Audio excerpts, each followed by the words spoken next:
Hello and welcome to the 92nd Street Wide Talks. I'm Leah Greenblatt from Entertainment Weekly, here with Amanda Seyfried, Oscar-nominated star of Mank, which is currently streaming on Netflix. And before we get into the talk, we're going to go ahead and watch a clip of her performance. What a year you've had. How have you weathered it? Despite everything, the MGM ship, I'm happy to say, is full steam ahead. We're on track with this recent slate for our most successful year ever. Well, that's great news. Would you like to go to a bungalow and lay down? I think I'd rather stay upright. Perhaps we could find you a costume. Well, why would I need a costume? Hello, everyone. Better late than ever. Mank, where's Sarah? Caring for Clan Mankiewicz. What train did you take? Glendale. I missed my stop. Got a taxi from Morro Bay. I'm confused. I thought the invitation called for circus attire, not flea circus. I was cornered by a man who sold vacuum cleaners. A show of hands. Sir? Who knows what a vacuum cleaner is? Martin, would you set a place for Mr. Mankiewicz somewhere where he might get some air? Would you follow me this way, sir? And offer him some coffee. Yeah, Mr. Mankiewicz could use some coffee.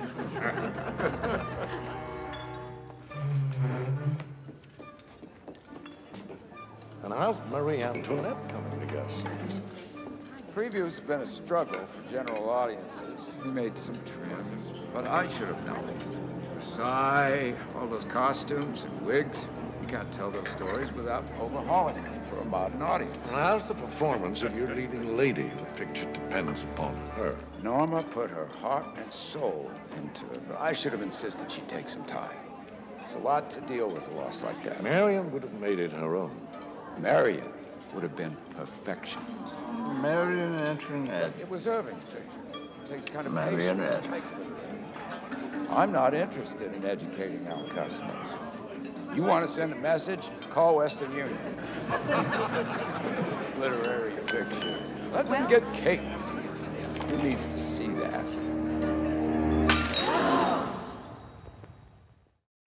Amanda, welcome. Thank you so much for joining us. I'd love to start, of course, just by talking about how this came to you, which I believe was a phone call. Yeah, I was heading home. I was at Penn Station, and my agent, who I've been working with since I was 16, I met her when I was 16. 16, yeah. And she just said that David Fincher was doing a movie about a man named Herman Mankiewicz, and I was like, oh, that's amazing. I didn't know he was doing a new movie. And she said that he was considering me to play Marion Davies, and that was all I needed to hear, just to know that David Fincher knew who I was, that I was an actor. From there, it just that, worlds were changed, and I talked to him a couple days later on Zoom after reading the script, and after that conversation, it was game on, and I was lucky that I didn't have to audition, although I'm very competitive, so I would have gladly shown him what I had up my sleeve. But what I've discovered is that it's a process to play somebody like Marion, and that I don't know how far I would have gotten without him. Well, this is very much a story of old Hollywood, and you're bouncing between the 30s and the 40s and politics and show business, and it's very historically based, but obviously with some artistic license. And we should mention penned by David Fincher's late father, Jack, the script. But because there is so much in the script, how much did you want to throw yourself into researching these real people, including your character, Marion, who was an actress with a whole body of work?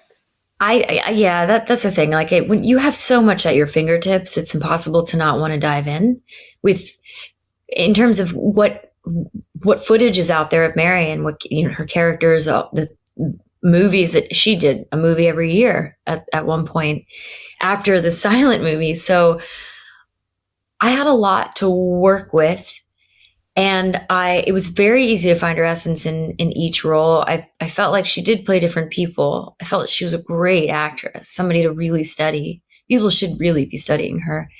She makes great choices. And there's an autobiography. It's a little book based on an interview that she did about a decade before she died called The Times We Had. And it's about her relationship with Hearst and, her perspective on the world and just the things that she did from day to day, which is kind of fascinating. The parties that they had. It should actually just have been called The Parties We Had, because that was really what they were all about, Hearst and Marion. And, it was fun. I think it's important to get to know the character that you're playing as best you can. I was very lucky that I did have a fantastic script that really showed me everything I would ever need to know if I didn't have anything else to research or any other kind of, if I didn't have anything to go by. It was everything that I needed to know was in the script. So the journey that I went on to get to know her even more was just bonus. So it was I definitely felt like I knew her when I read Mank, and now I feel like we're friends now.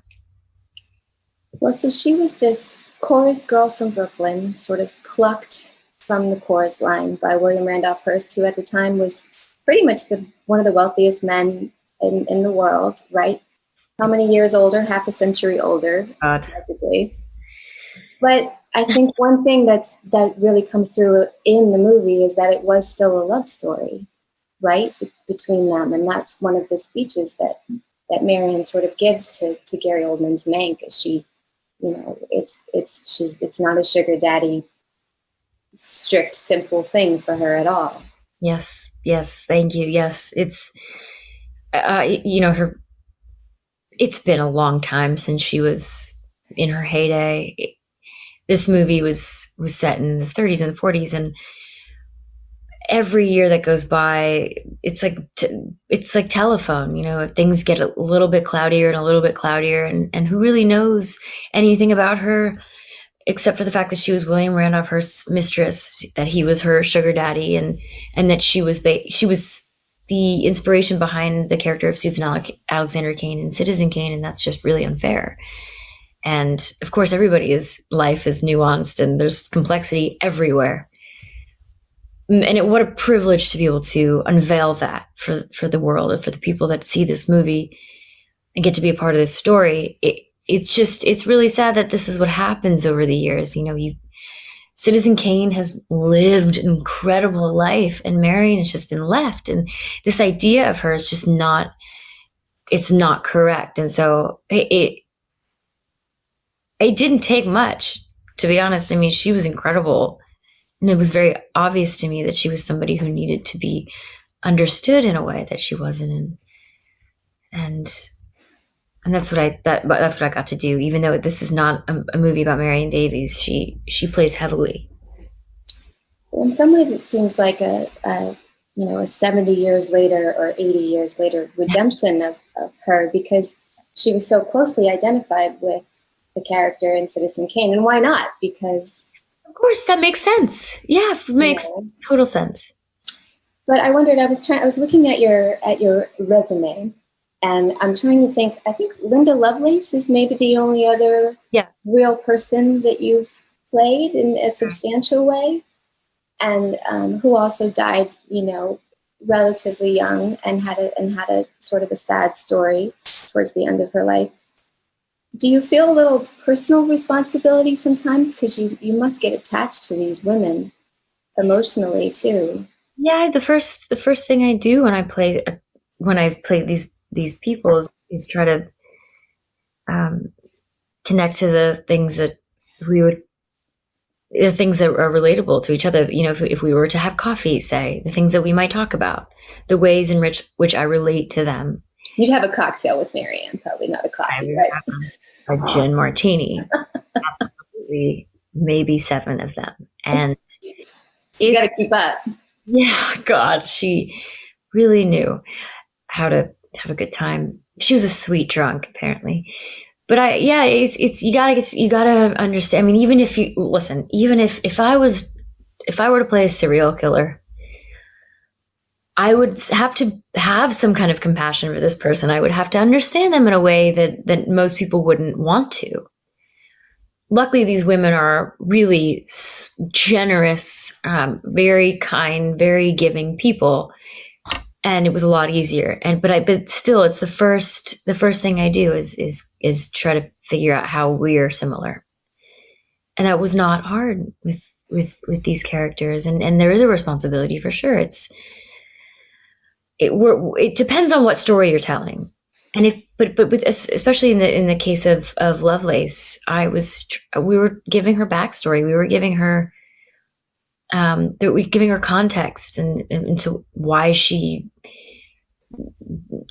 dove headfirst in the world that she did, and who meant a lot to her, and what the things that moved her, and everybody has a beautiful story, everybody's unique, and yeah, the responsibility is great. It's really intimidating.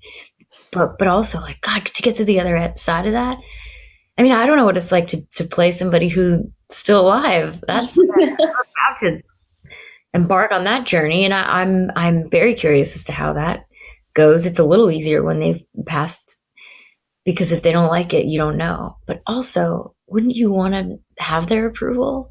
So the thing with Lovelace is I had the approval of her children, which was incredible. They were so supportive and wonderful.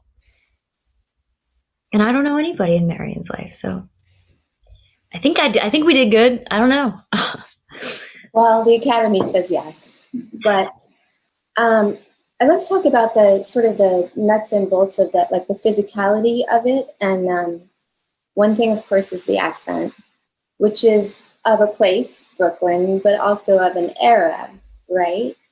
And so was that about getting her real voice, or was that more just getting a sort of, 20th century borough girl? It was really just, I mean, there is slim pickings. There are slim pickings when it comes to her, hearing her voice. There was one recording of her speaking so deeply. It was, you could barely understand what she was saying, because it was recorded really terribly, and it was very old, and I could not hear every third word in the recording, but it was very clear that she kept that accent. I mean, that accent was a part of her. And I think that was partly why we wanted to make sure that was a big part of her when she wasn't actually speaking as the character that she was playing at the time, which you don't see much of. And then, she had a stutter, but we didn't even go there. It was, that's in another movie. But I think it was, you're seeing her the backstage Marion, the real Marion, and we needed a way to connect her to her roots, because she was somebody who never changed. She was exactly who she was. She liked who she was, and she was close to her family, and so you wanted to feel that, and you wanted to get that sense really right away. And so and then the deepening of her voice, because she smokes, and it just really helps. I mean, accents are everything. I love them. I love accents. I never get to do them, so it really puts on it. There's like a whole other level. There's like a really thick layer that an accent gives you as an actor. Did you have any experiments? Oh, you're muted. What? Did you have any versions of the accent that maybe you thought, let's workshop that a little more? No, it was just to be as subtle as possible. In the beginning, because I work with this wonderful woman named Liz Himmelstein. I don't know if you've heard of her, but she works with incredible people that always, like Australians who are always doing American, like Naomi Watts, for instance. Her American accent is perfection. And so she works with everybody, but she's got she is like, if I didn't know any better, I would think she was a New Yorker. And And we did it. We tried to make it a little bit harder, but my big fear is that if I ever dropped out, people would notice and it would be distracting. So the subtler, the better. And I think that's my rule. I'm never going to play a Scottish person. So like, I just don't have to worry. Subtle, and I'm all right. Just cut yourself out of the Braveheart sequel. Yeah, no way. The gowns. Let's talk about the Trish Somerville, nominated as well for an Oscar, and your hair and makeup team as well. Many Oscar nominations, including that team. And you live on a farm upstate, right? Yeah. So you have young children. I'm guessing you're probably in Wellingtons or something similar a lot of the time. Muck boots. Yeah. And then you're slipping into these incredible gowns. I mean, it doesn't get any more different than my life when I walked into Marion's shoes. It doesn't. And, the bigger the contrast, the easier it is to disappear. So it definitely, having people like Trish and Gigi and Colleen LaBeouf, who did my wigs, my all hairstyling. They did all their research. They also are at the top of their game. They trust in the story. They trusted me. I trusted them. It's just it has to do with it's a massive collaboration, but it's also at the start of everything, it's about each person being as prepared as possible and having that creativity to fly with this person, recreating this person really. And I don't think that the collective artistry, the level of artistry cannot be beaten. That's why these people are nominated. And I think that without them, I wouldn't. There's just no way you can do it. You got to go 100% or just leave or walk away. So the Marion is part of my own nomination is because of them and the fact that they get their own too. And I know I brought stuff to what they were doing, but it was the biggest transformation I've ever had for sure. And I definitely was. The first time I was Marion for the camera test, I called my dad on FaceTime and I was like, look at me. No, just,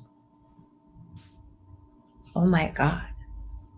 It was like, I just wanted to run around. I just wanted to,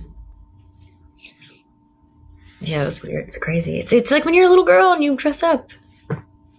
It's funny, there's this scene where you go to see Mank and sort of maybe try to talk him out of, getting this movie made, getting Citizen Kane made. And there's so much subtext going on between the two of you and so much. And I just kept looking every time they cut to your back and that beautiful, you're wearing that fluttery sort of, it's like a picnic business in the front and like a party in the back. I know. I'm trying to focus on the very important words in that theme. But speaking of that, let's talk about Gary Oldman, because he is the other love story, right, in this movie. And even if it's a platonic love story, there's a real connection between these two souls that in a way seem not to totally belong in Hollywood, even though they can't sort of stay away from it.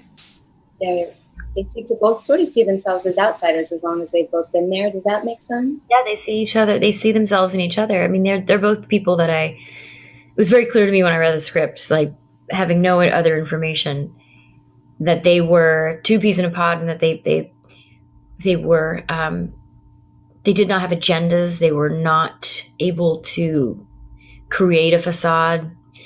They didn't have time to be anybody but themselves. And that's rare. It's still rare.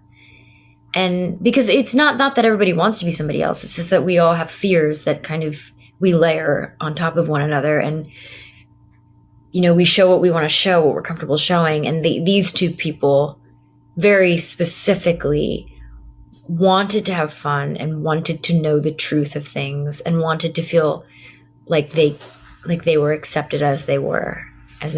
And and there's just no bullshit. And that's the thing that connected them right off the bat. And I think it's really beautiful when you find somebody like that in a business that is full of people that are the opposite. And I love how much they trusted and felt safe with each other.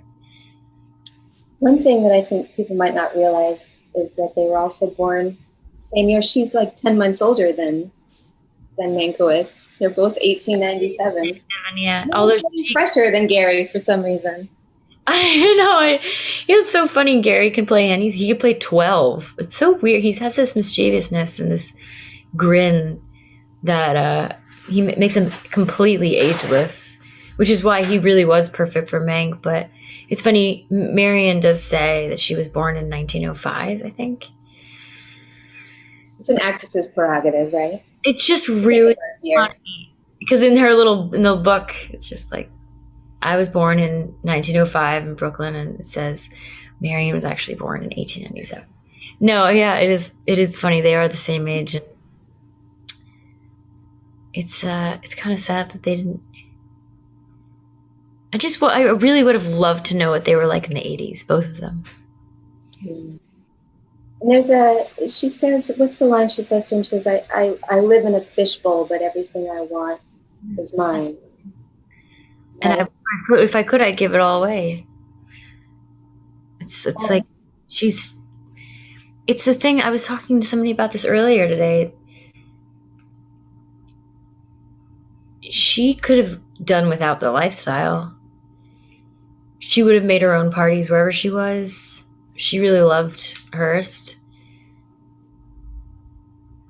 And, people have got the wrong idea of her.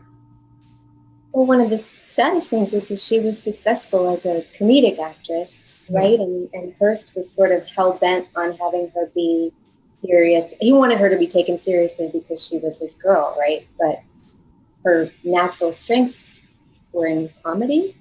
Yep. She is incredible. She is so endearing. She brings such levity to everything she does, no matter what she does. And it is a strong point, and it is how she started.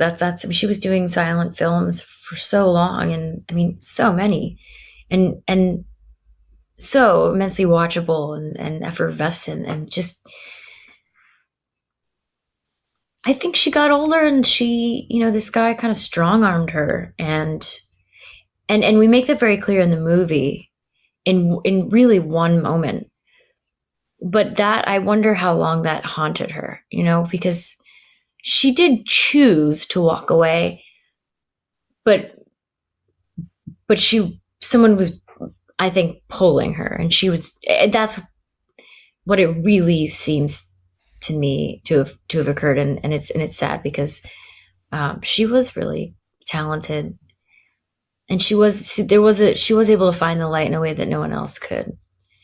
People came close, of course, she's got incredible peers, but I do think there was a lot more that she had to give as a comedian, and it makes me feel very grateful for where I am, the fact that I'm getting to do what I do in this day and age, because there's a lot less of that. A lot more freedom as a woman in Hollywood and in any business, really, that she didn't really have, because there were a lot more powerful men at the helm. And they're pretty much all in this movie too. All the Irving Thalbergs and the yes. So what I'd imagine, of course, David Fincher coming in, you've heard things that he's meticulous, that he does a lot of takes, that, and he's this master filmmaker. What was your impression going in versus your actual experience once you get on set with that? I was like, can I do this? Can I fit into this world? Am I going to be okay here? Am I going to survive it? What if he doesn't like me? And then what happens is you go to set, you have your first day, and you see how he works, and you start to breathe, and then things kind of fall into place.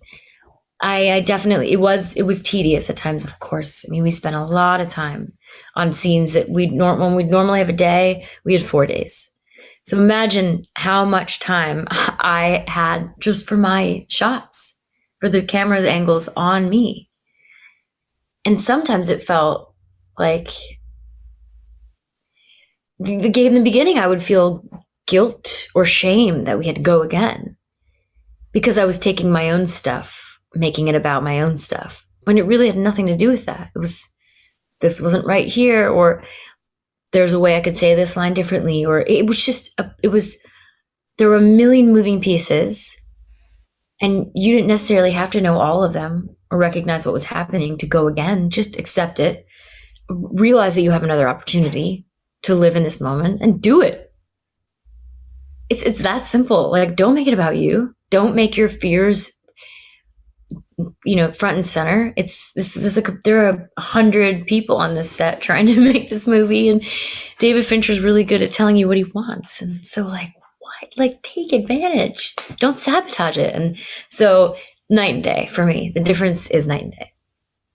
And what about Gary? Because he's got this enormous career and can seem really intimidating, I'm sure, but also he's got so much sweetness and vulnerability with you in these scenes. That exists between us because we made a movie about a decade ago, and we just have a rapport that it's very similar to Marion and Mank, very similar, almost scarily in some ways. And we have a pretty similar process too. Not necessarily, I don't want to speak for his process because I don't know what goes on when I'm not with him, but in terms of how we are on set, we have a very similar on-set attitude, and we don't take ourselves too seriously, and we're able to really relax between takes and laugh about stuff that's happening, and we don't lose each other. We're able to come back into the moment quite easily. So that maybe comes from trust, because he knows I'm going to be there for him, and vice versa. And he also he wants me to succeed, and I want him to succeed, and we want to get to these moments together. And so that relationship between us could not be work better. And that has a lot to do with my comfort level going into this project. And I do wonder how much of a hand he played in getting me the role. I do wonder, and I don't think he would ever take credit for that. Means you left a good impression 10 years ago, I guess. Yeah. I can't imagine you've shot a feature in black and white before. Is that, when you come to it, do you always watch your films? Or can you handle watching yourself after? Okay. Ish. It must be so transformative, especially because, again, the cinematographer nominated for an Oscar. Yeah. But it's such a creamy, gorgeous sort of, because it is an ode to old Hollywood, and it's such a beautiful looking film. How is that to see yourself sort of set in that? Well, so the effect that all the costumes and the jewelry and the props, the effect all that had on me was one thing. But when I walked past the monitors and I saw everything play back in black and white, because that was what we're using. This film does not exist in color, which is so great. I mean, it can be, digitally, he could change it. PM could do it, yes. But it was filmed in color. I mean, in black and white. And so everything that was coming through the monitors is in black and white. Everything that David sees when he goes back to his chair is in black and white. And it's just like a Twilight Zone. You walk past and you watch him watch playback. And you really can't, I cannot believe that's me.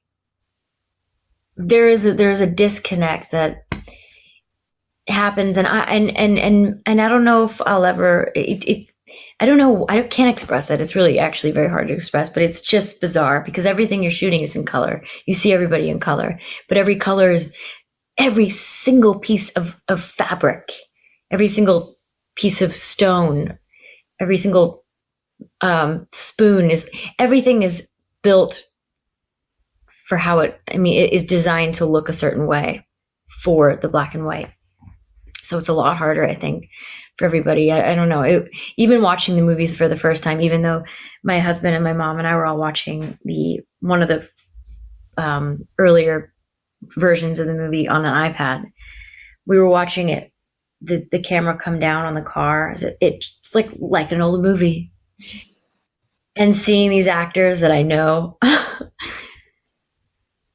and I'm just like, this is impossible. How did he do that? He just it's like he's a million years old. And then I come into focus when the camera moves up to me, when I'm on the funeral pyre seeing Mank for the first time in a while, and the audience is meeting me, and it's just like, it couldn't be more cinematic. It couldn't be more grand. It couldn't be more 30s, 40s. Like it is an epic moment for me. And for my dad, who just has reels of film, 16, 35 millimeter, like reels everywhere in the basement. I grew up with this stuff, and I'm shocked that I got to go back in time. I went back in time. I will never get to do it again. I did that in Les Mis, but I didn't, in a way. There's a whole other dimension that happened here on Mank that will just go into history as David Fincher nailing that, going back in time. Well, let's talk about the actual nomination, because you've been in the business most of your life. You've done many, many shows and films. And were you back on the farm at home? Were you on set when you found out about the nomination? No, I was actually, I was in Georgia, Savannah to be exact. My husband's shooting a movie down there with our DP, our Oscar nominated DP, Eric. And so crazy. I was there with the kids and visiting him and sleeping, because it's the time of the day where I can get a pretty deep sleep after I feed my son at like 7. So I was just making sure I got as much sleep as possible. And if I didn't get the nomination, then I could have just maybe slept till 9, and that would have just been a dream. But my mom came down and told me. And what is that like in the sort of absence of the regular kind of pomp and circumstance of a campaign season? Is it strange to live in this pandemic award zone? Or is it nice for you because you have your kids, you don't have to travel, and the gown can come right off as soon as you take your pictures? This is where it's at. I will say there are more interviews to be had, because my publicist is like, oh, we can just schedule another one after that, another one after that. Oh, hair and makeup are coming up in the city this day and this day and this day, and they can. And so we're just squeezing everything into these pockets of time where you don't normally have, because you're going from studio to studio or live show to live show. And the junkets are easy to do like this because they're very similar, but people don't have to travel for it, and you don't have to be late for something. It's, I don't have to leave my kids. It's just been a dream. It's been really wonderful. It is the longest campaign season ever, and I've never done one from my own performance. So everything that I did with Les Mis was with the whole team, and we would go to these parties and sing songs for them, and like tastemaker events, and it was really fun because I was much younger and I didn't have a family, and so it really worked out. But now these days it would have been impossible and really heartbreaking. So this worked for me. And did David or Gary, have they, as veterans, did they have any advice for you on sort of running the gauntlet of the season? No, I don't. Oh, no, I can't think of anything. I know that in the beginning of this whole journey, the press journey, we would just all be on an email afterwards, and it was usually me who initiated comments, just making each other laugh.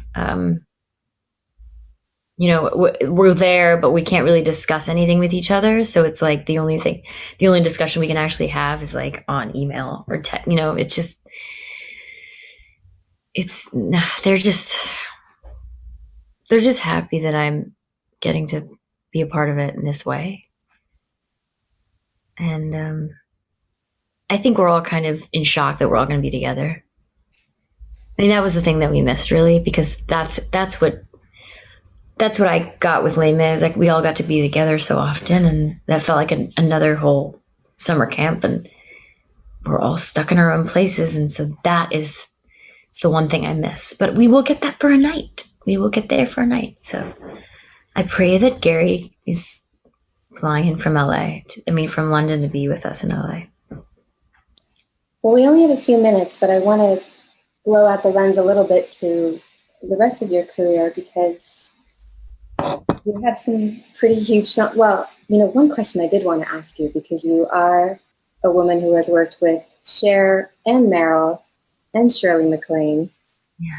And if there is Julianne Moore, so many actresses, and if there was maybe one thing that you took away, I would hope it would be from Cher, just because I want to hear a Cher story.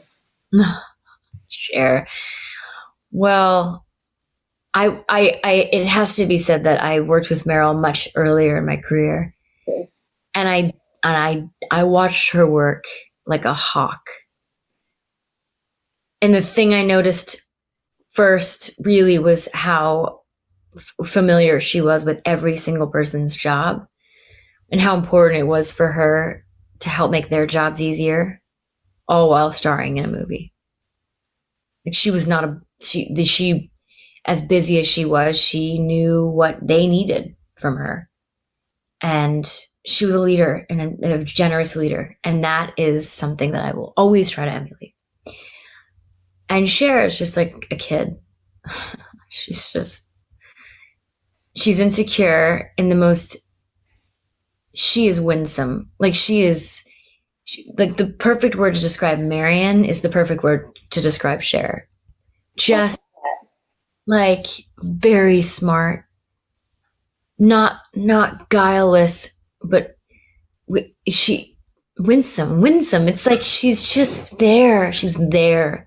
She's soaking everything up, and she's grateful for all of it, even though we think of her as Cher living in this gorgeous mansion in Malibu and have the most incredible music career. And she's the most insanely talented actress, and she walks into a room and lights it up. But she's also like a really nice lady. Ageless, in a sense. Really sexy. Knows who she is. And so funny. It's so funny how scared you could be of somebody just because they're so fantastic, so fabulous. But like, immediately the veil comes off. Immediately you're like, oh, hi. I was so nervous to meet her. And she actually thought I didn't have time. And that I didn't really care. Like, completely, like, my fear and her fears just went. I thought you were busy. I thought you kind of just ran away. And I was like, I did not want to be in your way while you were doing your camera test. I just wanted you to know that I appreciated you and leave you be. And she wanted me to come closer. Isn't that funny? Well, I remember, 2018 maybe, within, you had the second Mamma Mia come out within a couple months of First Reformed, which is this remarkable Paul Schrader drama. Very stark, very, and I love that your career has all of those colors in it. But I wondered, I assume that people always approach you about Mamma Mia and Mean Girls and some of those films. Is there a movie of yours that you sort of wish had maybe been seen more or got a little more recognition? For me, it might be First Reformed. Or While We're Young, a movie that I love. It's so good. Oh God, I don't know. I do feel that Jennifer's Body has had a little bit of a revival. That was the first thing that I thought about because it's just a really good movie. It's really good. And I don't know. Just so it's just women at the center of it all. And it just, I don't know. It's time, maybe. I think it's actually having its comeuppance. It's funny. People have been talking about it again, and it's kind of gotten this cult following, and it makes me feel really good because it was so fun and it was so unique, and like it was like a horror movie and like and a kind of campy genre. I don't know. I don't know how to describe it. I guess I think it's just was really well done. Karin Kusama and Diablo Cody together. It was really special. And I haven't seen anything like it since. Well, one last question you have is what you have coming up. And I believe you've got another Netflix movie. Yes. Yeah.